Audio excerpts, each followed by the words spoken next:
KMUH's James Packard. KMUH's James Packard is live in Jefferson City. KMUH's James Packard is live along I-70. James Packard, who's live at the scene, live in front of the hospital, live on the scene with what we know. So Ian and Kyran, let me give you a sense of what happened here. I'm standing on the porch of a house here on Rosemary Lane.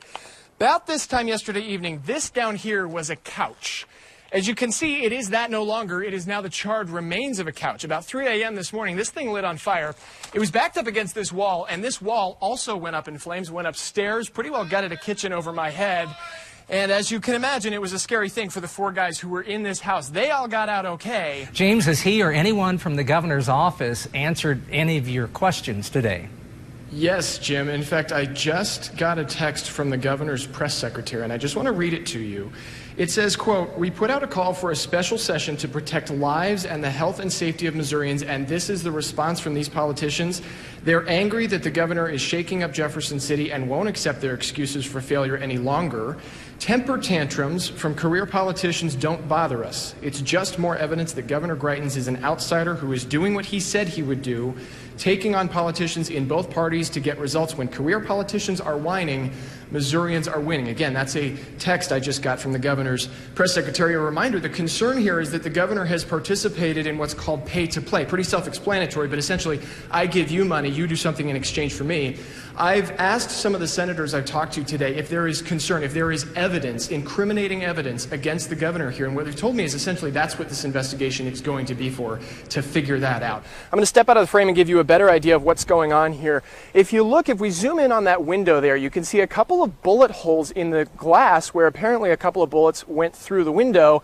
And then outside of the house here on the ground, a little closer to where we are, is half of a broken door. It's not clear if those two things happened in this incident because Boone County Sheriff's deputies have not given us yet an official account of what happened here. Well, Jim and Brittany, for the last year and a half or so, MU's leadership has been up in scaffolding, so to speak, much as the school's historic columns are tonight. But now we have an idea of what this school's future might look like, how this school plans to get out of a slew of challenges. Our own Carney. We're sent to the carnival to tell us all about the people behind the magic. Hey, James.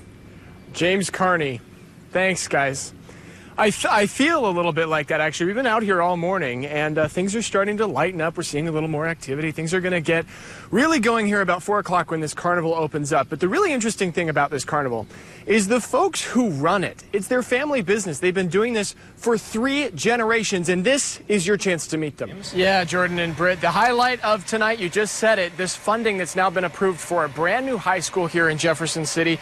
The school board also approved $85 million in bonds that will help pay for that school. It's all part of the new fiscal year budget for 2017-2018 that they approved at their meeting just a couple of hours ago. Lots of facts and figures to throw at you, but in order to spare any potential boredom, I'm just going to hit the highlights here.